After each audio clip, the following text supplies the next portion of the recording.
Network আমরা দাঁড়া করা নেই কেন, সেখানে একটা সিকিউরিটির বিষয় থাকে। আপনার নেটওয়ার্কের মধ্যে শুধু আপনি ছাড়া অন্য কেউ যাতে অ্যাক্সেস নিতে না পারে বাহির থেকে, সে বিষয়ে আমাদেরকে অবশ্যই সতর্ক থাকতে হবে। সেই ক্ষেত্রে আমাদের বেশ কিছু সতর্কমূলক সিকিউরিটির স্টেপ আছে, ওই জিনিসগুলো আমাদেরকে মেনটেন করতে হবে। Types of network security. Network security কি? আসলে আমরা যখন ইন্ডাস্ট্রি বা অফিসে একটা নেটওয়ার্কের ভিতরে কাজ করে থাকি, তখন দেখা যায় আমাদের থেকে ওই যদি সিকিউরিটি আমরা মেনটেন না করি, তাহলে যে কোনো সময় আমাদের ডাটা চুরি হয়ে যাওয়ার সম্ভাবনা থাকবে বা ডাটাগুলো হ্যাকাররা নিয়ে যেতে পারে। এই ধরনের বেশ কিছু সমস্যার সৃষ্টি হতে পারে।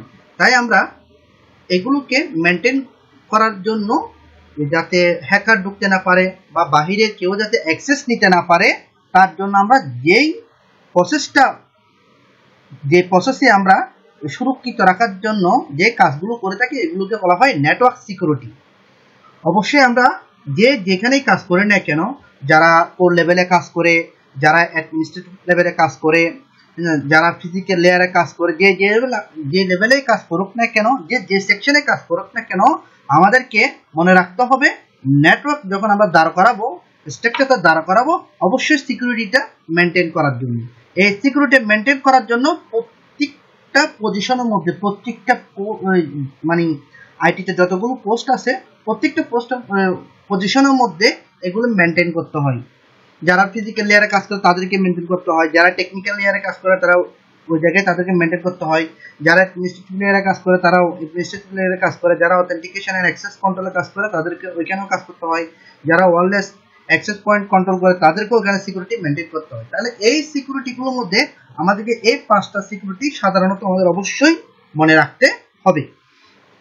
এই 5টা সিকিউরিটির মধ্যে আমরা যে ফিজিক্যাল ডিভাইসগুলো আছে, যে ল্যান পোর্টগুলো আছে, আমরা সবসময় চেক করব ওই ল্যান পোর্টগুলোর মধ্যে কোনোভাবে যাতে বাইরের থেকে আনা কোনো পেন ড্রাইভ বা হাব বা হ্যাকিং ডিভাইস, ব্যাড ডিভাইসগুলো যাতে কানেক্ট করতে না পারে।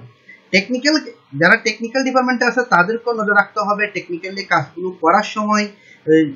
যারা টেকনিক্যাল লাইনে কাজ করবে তারা কোনো ধরনের ত্রুটি রেখে যাতে কাজ না করে, বা যারা এই ক্ষতিকারক করার চিন্তা করে বা ক্ষতি করার চিন্তা করে, তারা যাতে টেকনিক্যাল টিমের মধ্যে থেকে কেউ যাতে এমন কাজ না করে যেটা নেটওয়ার্কের জন্য ক্ষতি হতে পারে।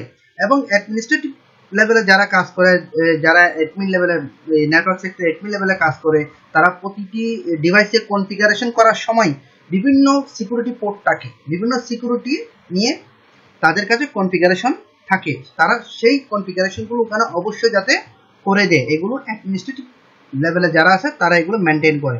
Authentication and access control.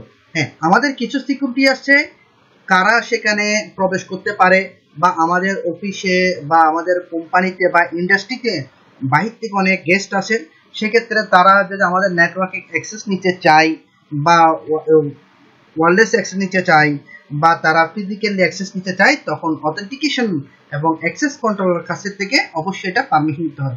অবশ্যই এইগুলো নিয়ে আমরা সিসকোতে আলোচনা করব, কারণ সিসকোতে অথেন্টিকেশন এবং অ্যাক্সেস কন্ট্রোল নিয়ে অনেকগুলো কনফিগারেশন আছে, ওই জায়গায় আমরা ওগুলো নিয়ে আলোচনা করব। আমরা সাধারণত যেগুলো আমাদেরকে মনে রাখতে হবে, আইটি টেকনিশিয়ানকেও মনে রাখতে হবে এবং যারা এই ফিল্ডে কাজ করে তাদেরকেও মনে রাখতে হবে, ওইটুকু পর্যন্ত আমরা আপাতত যাচ্ছি। এরপর হচ্ছে ওয়্যারলেস অ্যাক্সেস পয়েন্ট কন্ট্রোলার। দেখা যায় আমরা অনেক সময় গেস্টদের কাছে বা আমাদের বন্ধু বান্ধবের কাছে আমাদের বাসার বা অফিসের ওয়াইফাইটা ইউজ করতে দিই, তখন ওয়াইফাইটা যখন আমরা ইউজ করতে দিই তখন হয়তো দেখা যায় তার জন্য এটা অ্যালাউ না, আমরা তখন হটস্পটের মাধ্যমে দিই বা ওয়াইফাইয়ের মধ্যে এই অ্যাক্সেস পয়েন্টের মধ্যে কন্ট্রোল করে রাখি যে সে যদি যে ডিভাইসে এটা কানেক্ট হবে, আমরা জাস্ট ওই ম্যাকের মধ্যে তাকেই অ্যালাউ করে দিই এবং এখানে আমরা সিকিউরিটি দিয়ে রাখি। আমরা সাধারণত বুঝি যেগুলো আমাদের ওয়াইফাই রাউটার আছে, আমরা সেখানে যেভাবে ওয়াইফাই ইউজ করার সময় সিকিউরিটি দিয়ে থাকি, এই ধরনের সিকিউরিটিগুলোকে বলা হয় ওয়্যারলেস অ্যাক্সেস পয়েন্ট কন্ট্রোলার। অর্থাৎ এগুলো নিয়ে আলোচনা করতে গেলে বিশাল লম্বা একটা সময়ের দরকার আছে, কিন্তু সাধারণত আমরা যে বিষয়গুলো সবসময় মেনে চলবো সেগুলো নিয়ে আমরা আলোচনা করলাম। ভালো থাকবেন, সুস্থ থাকবেন, আবার কোনো নতুন ভিডিওতে দেখা হবে।